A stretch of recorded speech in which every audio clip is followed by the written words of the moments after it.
Hello दोस्तों, कैसे हैं आप। उम्मीद करती हूँ आप सभी बहुत अच्छे होंगे। चलिए जानते हैं अपनी आज की कहानी के बारे में। सुनो बड़ी बहू, मालती मामी का फ़ोन आया है। अगले हफ्ते उनकी बहू की गोद भराई की रस्म है, तो हम सभी को बुलाया है। कह रही थी भतीजे की शादी के बाद से आप लोग आए ही नहीं। इस बार सबको आना है अगले हफ्ते। पर मम्मी जी, अगले हफ्ते तो बच्चों की वार्षिक परीक्षाएं हैं, तो मैं कैसे जा पाऊंगी। आप सब चले जाइएगा और निधि को भी ले जाइएगा। इस बार 2 साल हो गए उसकी शादी को, पर अभी तक वह मामी के यहाँ नहीं गई। हाँ ठीक है, छोटी बहू को ही ले जाती हूँ। छोटी बहू, सुनीता जी उसे आवाज़ लगाती हैं। जी मम्मी जी। सुनो छोटी बहू, तुम्हें अगले हफ्ते हमारे साथ मालती मामी के यहाँ चलना है, तो तुम अपनी सारी तैयारियां कर लेना। और सुनो, उनके यहाँ चलना तो लंबा घूंघट कर लेना। मेरे मैके में सारी ही बहुएं घूंघट करती हैं, तुमसे तो ढंग से सिर पर पल्लू भी नहीं लिया जाता। हरदम माथा उघाड़े पूरे घर में घूमती रहती हो। न ससुर का लिहाज है और न ही जेठ का। सास की तो कोई गिनती ही नहीं है। समझा समझा कर थक गई हूँ कि ससुराल में बड़ों के सामने घूंघट ले लिया करो, इससे उनका सम्मान होता है। मगर नहीं, तुम्हें तो अपनी मनमर्जी करनी है। बड़ी बहू को देखो, आज भी सिर से पल्लू न सरकता उसका। और एक ये महारानी है कि सिर पर पल्लू टिकता ही नहीं है।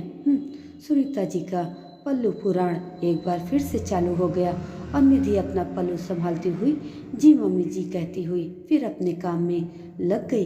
गोद भराई के दिन सभी जाने के लिए तैयार हो गए थे। निधि भी तैयार होकर आ गई थी। सुनीता जी ने उसे देखा और उसका पल्लू थोड़ा और लंबा कर दिया। हाँ, अब ठीक है, कम से कम होठ तक तो घूंघट करना ही चाहिए, मुंह नहीं दिखना चाहिए, समझी। सबके सामने नाक ना कट जाए। जी मम्मी जी, चलो अब।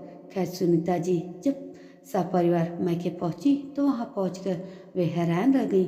उनकी भतीजी बहू जिसकी गोद भराई थी, वह तो स्लीवलेस ब्लाउज और नेट की खूबसूरत सी ओपन पल्लू साड़ी पहने सबसे हंस हंस कर बातें कर रही थी। घूंघट की तो बात छोड़ो, सिर पर भी पल्लू न था। सुनीता जी को आया देख मामा मामी जी के पास आकर उनके चरण स्पर्श कर बोले, आइए दीदी, चलकर बहू को आशीर्वाद दीजिए। बहू है कहाँ, वो तो मॉडल बनी घूम रही है। मालती, तूने बहू को ज़्यादा ही सिर पर चढ़ा रखा है। न कोई पल्लू न घूंघट, भले घर की बहुएं ऐसे रहती हैं भला। बड़े बुजुर्ग का कोई सम्मान ही नहीं। तू तो कितना लंबा घूंघट करती थी, याद है ना। दीदी, आप भी किस जमाने की बात कर रही हैं। हमारा समय अलग था, अब समय अलग है। और फिर सम्मान सिर्फ घूंघट लेने से ही नहीं होता, सामने वाले की नज़र में होता है, उसके व्यवहार में छलकता है। देखिए ना, मेरी बहू कितनी खुश है। अब चलिए भी बहू को आशीर्वाद दीजिए। हाँ तुम चलो, हम आते हैं। छोटी बहू, तुम भी घूंघट हटा दो। जब कोई भी बहू नहीं की है तो तुम भी मत करो। नहीं मम्मी जी, मैं घूंघट नहीं हटाऊंगी। ये क्या बात हुई कि कोई ना किए हो तो मैं भी हटा दूँ। मैं घूंघट करके ना आई होती तो बात अलग थी। अब जब मैं यहाँ आ गई हूँ तो सबको देखकर मैं भी घूंघट हटा दूँ, यह मुझसे ना होगा। मैं ऐसे ही ठीक हूँ।